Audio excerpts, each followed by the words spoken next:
Bonjour, alors aujourd'hui je vais aborder un thème qui touche énormément de personnes, ce sont les maux de dos. Que ce soit des lombalgies, des hernies discales, des lumbagos, tout ce que vous voulez. En fait, énormément de personnes sont touchées par ce problème et moi-même je l'ai été puisque j'ai souffert d'une hernie discale pendant 10 ans. Je m'en suis remis grâce au Qigong et alors je vous ai jamais présenté ces exercices puisque ce qui m'embête avec les problèmes de dos, c'est que c'est toujours très personnel. Donc certains exercices conviennent à certaines personnes et d'autres non. Donc chaque fois que j'ai accompagné quelqu'un, j'ai vraiment individualisé.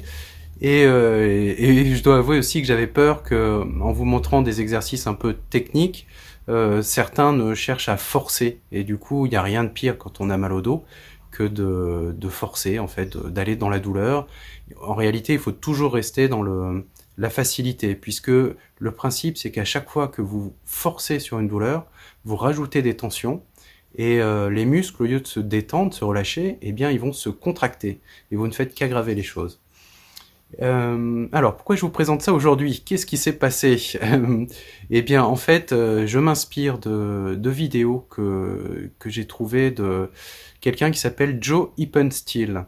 Et c'est un Américain spécialisé dans les étirements et la préparation physique, qui a accompagné beaucoup de professionnels et de militaires.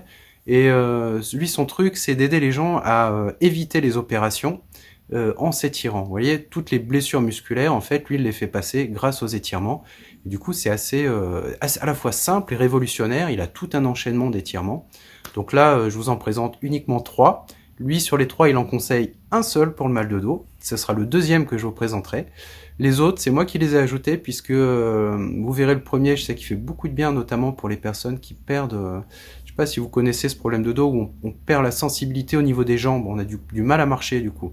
Le premier étirement marche super bien pour ça, et les deux autres ils vont étirer le dessus des cuisses et le psoas pour en fait relâcher la tension, puisque quand l'avant des cuisses est contracté, eh bien on a tendance, ça nous tire vers l'avant et on a tendance à se redresser en se cambrant.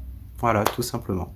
Donc la méthodologie, vous allez voir, elle est simple, carrée.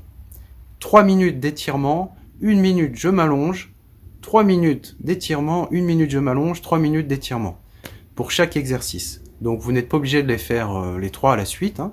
Testez-les un par un, trouvez celui qui vous fait le plus de bien, et surtout, restez léger, ne tirez pas, n'allez pas dans la douleur, restez dans le confort, et vous allez progresser dans ce confort. Eh bien, je vous souhaite une bonne pratique, et puis j'attends vos retours.